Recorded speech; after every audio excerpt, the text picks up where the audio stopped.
If you clicked on this video, it is probably safe to assume that you spent a considerable amount of your day browsing YouTube and watching video after video. And while I certainly believe you that not all of this was wasted, since YouTube has some of the best educational content that ever existed, I want to warn you of a phenomenon coined by James Clear, the author of Atomic Habits, which I call the motion-action paradoxon. This paradoxon occurs when you get that rare motivational energy to really make a change. Maybe you want to start running, build some muscle, go to the gym, or simply find a new hobby or some new friends. Now you're not quite sure how to go about it yet, so you want to prepare yourself and take to heart Abraham Lincoln's famous advice. If I had 8 hours to chop down a tree, I'd spend the first 6 sharpening my axe. So let's look at a little bit of an experiment to find out what happens when we apply that wisdom in the real world. The experiment we'll be talking about was conducted by Jerry Uelsman, a professor at the University of Florida. At the first day of class, he divided his film photography students into 2 groups, a quality group and a quantity group. Like the name suggests, the quantity group would only be graded on the amount of work they produced, while the quality group would be graded on the excellence of their work. So while the quantity group started to go out and take a bunch of photos, the quality group probably went home and started to watch a bunch of educational YouTube content to teach them how to make the best photos possible. The surprising result, however, was that at the end of the term, all of the best photos were taken by the quantity group, not the quality group. So while Abraham Lincoln was certainly a wise man, reality was better captured by the philosopher Voltaire, who said, "Perfect is the enemy of good."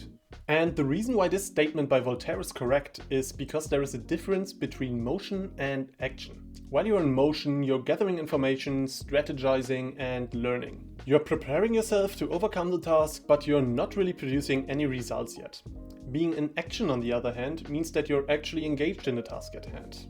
You're producing outcomes, and those outcomes provide feedback on how well you're doing. And this is exactly where the crux is. Because a lot of people are stuck in a loop of constant motion because it makes them feel like they're making progress, while they simultaneously avoid the possibility of criticism and failure. And the reason why I personally think this message is so vitally important is because I myself wasted days of my life in motion, avoiding action, and a lot of the times I didn't hop into action at all. For example, I probably looked at over 20 videos and read article after article on how to get started in e-commerce, but I never really launched any product. While I watched the videos and strategized, however, I really felt like I used my time productively. This is the equivalent of taking a class in photography and filmmaking without ever touching a camera.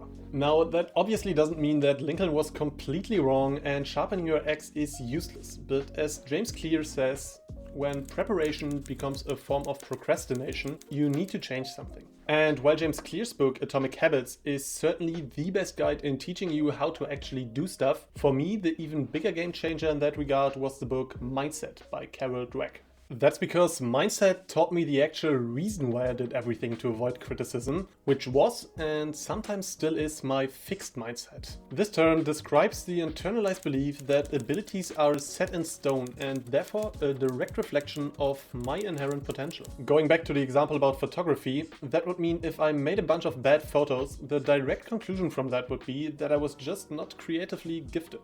With an internalized belief like that, it is understandable that I would strategize like mad and avoid making bad photos at all costs and basically force myself into the quality group. So before I could overcome my propensity for motion over action, I had to adopt a growth mindset, which is the belief that abilities are like muscles because they grow if you make use of them. This mindset directly pushes you into the quantity group because it means that bad photos do not reflect your inherent potential, but are instead the only way to actually realize it. So, now that my mindset was right, I actually started to do shit and stop procrastinating, right?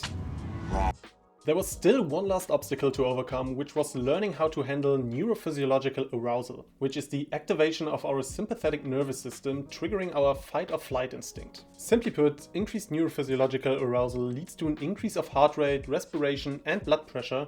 And depending on the person and circumstances, it can feel really good or really uncomfortable. Think, for example, about the last time you sat in the doctor's office, waiting for the receptionist to call you in to get your diagnosis. While I assume the situation itself was pretty calm, you probably had an increase in neurophysiological arousal that felt super uncomfortable because it didn't match with just calmly sitting around. So in response, you probably took out your handy and opened Instagram or YouTube to divert your attention. And this is the very same thing that always happened to me before I tried to hop into action. Because since action for this YouTube channel usually required calmly sitting around and writing scripts or analyzing them, it always came hand in hand with an unfitting sense of arousal. So I oftentimes diverted my attentions by watching YouTube or Instagram content. It was not until I came across some video of Andrew Huberman, where he explained the importance of handling this arousal and focusing the energy it provides on the task at hand. And the tool he recommended for learning to do so was voluntary cold exposure, because nothing gets you aroused like an ice cold shower after just waking up. And nothing requires you to manage that arousal than calmly standing under that cold shower for several minutes. So, if you really have to engage in some emotion, I would highly recommend to watch my video on atomic habits, my video about mindset, or to check out Andrew Huberman's channel. Otherwise, close YouTube, get yourself a cold shower, and start doing whatever you need to do.